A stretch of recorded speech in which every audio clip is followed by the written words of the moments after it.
Hello friends, दोस्तों हमारे एक व्यूवर्स का क्वेश्चन है कि पत्नी का पति की प्रॉपर्टी में कितना राइट होता है और क्या पत्नी पति की प्रॉपर्टी में अपना राइट क्लेम कर सकती है या नहीं। तो चलिए दोस्तों, आज हम इसी बात को समझते हैं। सबसे पहले हम बात करते हैं कि पत्नी के राइट की।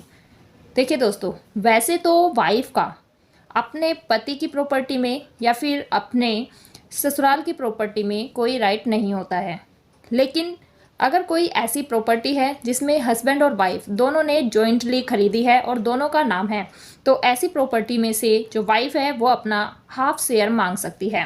या फिर कोई ऐसी प्रॉपर्टी है जो हस्बैंड ने खरीदी है और वो वाइफ के नाम से खरीदी है, तो ऐसे में भी जो प्रॉपर्टी है वो वाइफ की होती है और उसको वाइफ से कोई भी क्लेम नहीं कर सकता है।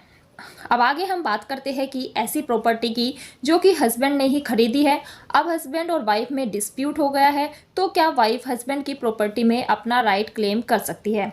दोस्तों, यहाँ पर वाइफ को अभी तक ये राइट नहीं दिया गया है कि वो अपने हस्बैंड की प्रॉपर्टी में से क्लेम करे जब तक कि उसका हस्बैंड जीवित है, क्योंकि दोस्तों वाइफ के पास और भी बहुत सारे राइट हैं। अगर हस्बैंड अपनी वाइफ को कुछ नहीं दे रहा है या फिर वो उसको मेंटेन नहीं कर रहा है, तो वाइफ के पास ये राइट है कि वो अपने हस्बैंड से मेंटेनेंस क्लेम कर सकती है। या फिर अगर हस्बैंड और वाइफ का डिस्प्यूट चल रहा है और हस्बैंड के पास काफ़ी सारी प्रॉपर्टी है जिसमें से वाइफ ये चाहती है कि उसको भी प्रॉपर्टी मिले, तो ऐसे में वाइफ के पास ये राइट है कि वो अपने हस्बैंड से एलमनी डिमांड कर सकती है। और ऐसे में जो एलमनी दी जाएगी वाइफ को, वो हस्बैंड के स्टेटस को देख करके डिसाइड की जाएगी, क्योंकि अगर हस्बैंड के पास काफ़ी सारी प्रॉपर्टीज़ है और वह अच्छी अर्निंग करता है, तो ऐसे में जो वाइफ की एलमनी होगी वो बहुत ही अच्छी डिसाइड होगी, क्योंकि हस्बैंड के पास जितनी भी प्रॉपर्टी है उन सबको देखकर ही वाइफ की एलमनी को डिसाइड किया जाएगा। और अगर आपका कोई बेबी है, कोई बच्चा है, तो अगर आप अपने हस्बैंड से अलग रहना चाहती है या फिर अपने हस्बैंड से डिवोर्स लेना चाहती है, तो आप अपने बच्चे के लिए भी एलमनी की डिमांड कर सकती है।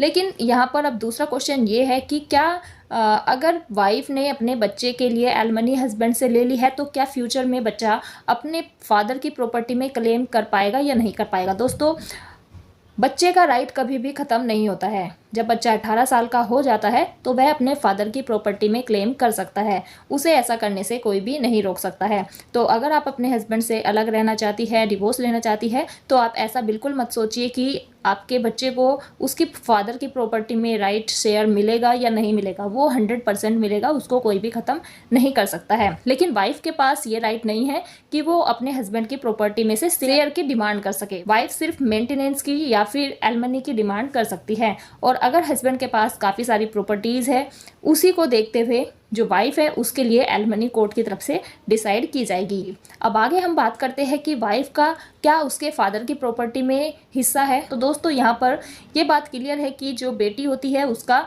अपने फादर की प्रॉपर्टी में अब पूरा राइट होता है। अगर किसी के फादर की सेल्फ एक्वायर्ड प्रॉपर्टी है, देन उसमें से जो उसकी बेटी है उसका भी बराबर का हिस्सा होगा। अगर फादर अपने किसी भी बच्चे के लिए कोई भी विल किए बिना एक्सपायर हो जाते हैं, देन उसके सारे बच्चे इंक्लूडिंग उसकी डॉटर भी उस प्रॉपर्टी में से अपने शेयर की डिमांड कर सकती है और उसको उसका शेयर दिया जाता है। और अगर कोई ऐसी प्रॉपर्टी है जो कि एंसेस्ट्रल प्रॉपर्टी है, इनहेरेंट प्रॉपर्टी है, देन उसमें से तो अगर फादर ने कोई विल कर भी दी है, तो भी डॉटर कोर्ट में जाकर के उस विल को चैलेंज कर सकती है और उस इनहेरेंट प्रॉपर्टी में से, एंसेस्ट्रल प्रॉपर्टी में से अपने शेयर की डिमांड कर सकती है और डॉटर का बराबर का शेयर होता है वो उसको दिया जाता है। तो दोस्तों, आई होप आपको ये बात क्लियर हो गई होगी कि जो वाइफ है वो अपने हस्बैंड की या इन-लॉज की प्रॉपर्टी में से शेयर की डिमांड नहीं कर सकती है। वाइफ के पास अभी ये राइट है कि वो अपने हस्बैंड से मेंटेनेंस की डिमांड कर सकती है, साथ ही वह एलमनी की डिमांड कर सकती है। और अगर हस्बैंड के पास प्रॉपर्टी है तो उस वाइफ को अच्छा खासा मेंटेनेंस मिलेगा, साथ साथ ही उसके लिए एलमनी भी काफ़ी अच्छे डिसाइड की जाती है। Thank you.